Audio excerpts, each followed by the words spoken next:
How I earned $150,000 last year from freelance design. I'm not bragging. I don't want your high fives. This isn't a get-rich-quick story, or a listicle of shortcuts to freelance business success.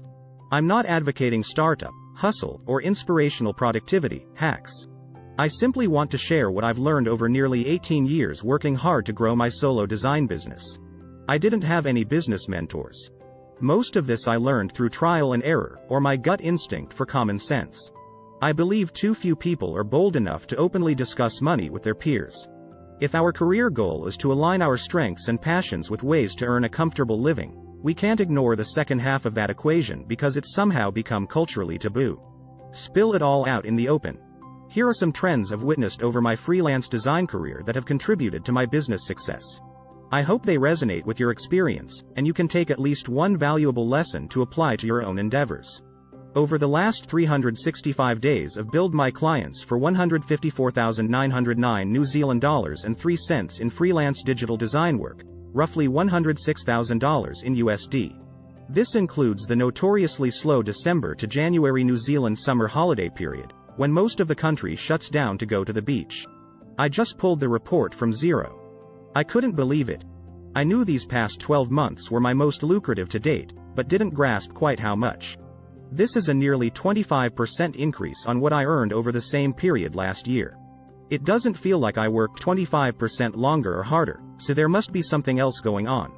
Reflecting on this successful year, I've uncovered some deeper patterns I'd like to share.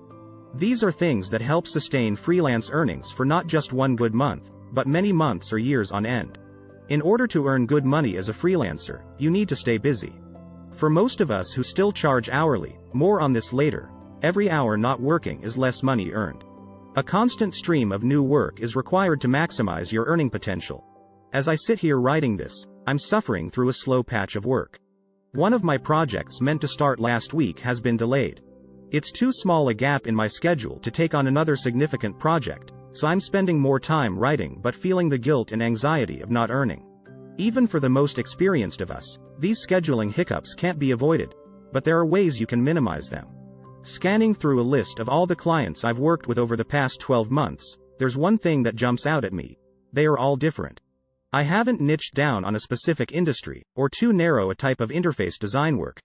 This allows me to pull potential work from a wide array of sources. I like this because it gives me more creative variety, but also because I have more pipelines for acquiring new projects. I'm anti-niche when it comes to limiting my skill set, client pool, or design style. Some may think that counters prevailing advice around the importance of niche, but in my experience it's been an asset, not a limitation. 1. Small businesses. I work directly with small business as a turnkey branding, design, dev provider. This includes things like brochure sites, portfolios, e-commerce design, etc. These are the business you generally do everything for, so it's great to have a broad range of design skills to cater to any needs that may arise. I don't mean you should be a jack of all trades, master of none. I mean be a T-shaped professional. 1 or 2 verticals of deep specialization, and then a broad range of supporting skills that add to your flexibility. This skilled generalist designer offers the most value to small business, as they don't have the resources to coordinate a team of narrow specialists to cover all their design needs. 2. Startups and young tech companies.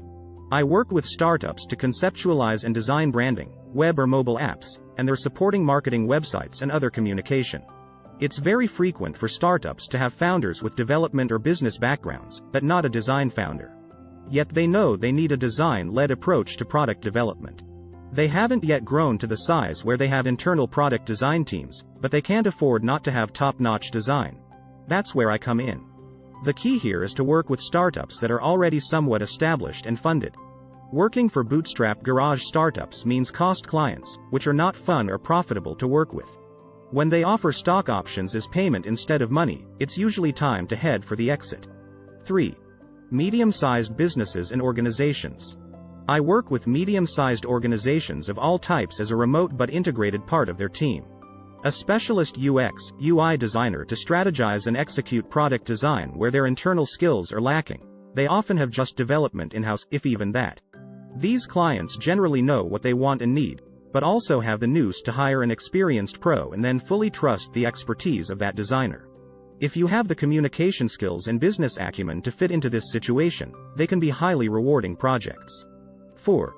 Design agencies and dev shops. I work with web dev shops or design agencies who outsource design work. Maybe they don't have enough design work for a full-time role, so they outsource it to freelancers until their demand grows. Or they just lost a designer and are short on capacity to handle their workload. Maybe their design talent is junior level and they need an experienced UX person to steer a high-profile project. Freelance designers are a great asset to cover all of those shortcomings.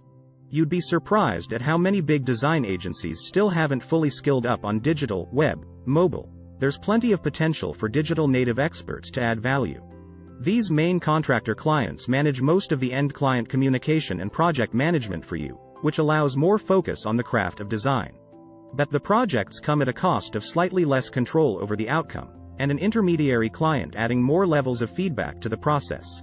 Every agency will have its own preferred project management styles, design processes, and communication standard, so you have to be flexible to fit in and learn new things.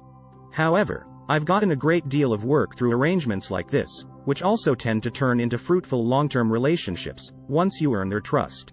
I once contracted for a web development company for over 8 consecutive years. The only downside of subcontracting for agencies is that you often have to work for a slightly lower rate than you'd charge when working directly with your own clients, as the agency needs to make a markup on your time to cover admin and project management. Hint: if you charge them the same amount as your other clients and they don't complain, you're probably charging all of your other clients too little. Finding your design niche has its place for some, especially if you're failing to prove your value and stand out in a busy market. But broadening your skill set and widening your potential client pool is an equally valid path towards professional freelance success. The more sources of work you have, the better chance you have of keeping a full schedule of new and interesting projects. It all comes down to your mix of strengths and experience, and what client types you can provide the most value to. If you can demonstrate how you add value to their business, don't niche them out, or you're missing potential opportunities. I rarely have to compete with other designers for jobs anymore. It's uncommon to find myself in a position where my proposal is being compared against other freelancers or agencies, all hoping to earn the same design project. I don't know exactly when this happened. Over time it simply slid away. I do know why it's happened, and it's the #1 key to making freelance life easy. Reputation leads to trust. Satisfied clients lead to referrals. Referral clients come to you preloaded with trust, because they've already got a sniff of your solid reputation. This reputation trust referral cycle is the secret. Clients who come to you by way of your reputation, or through a referral, are often already sold on using you for a job. They're not playing the field to compare what's out there and find the best value. They've already bet on you as the winner. Now all you have to do is live up to the expectations your reputation has set. As an added benefit, they also come to you free of any marketing cost. I spend almost no time or money advertising my services anywhere. If you find this video useful, don't forget to like and subscribe to our channel.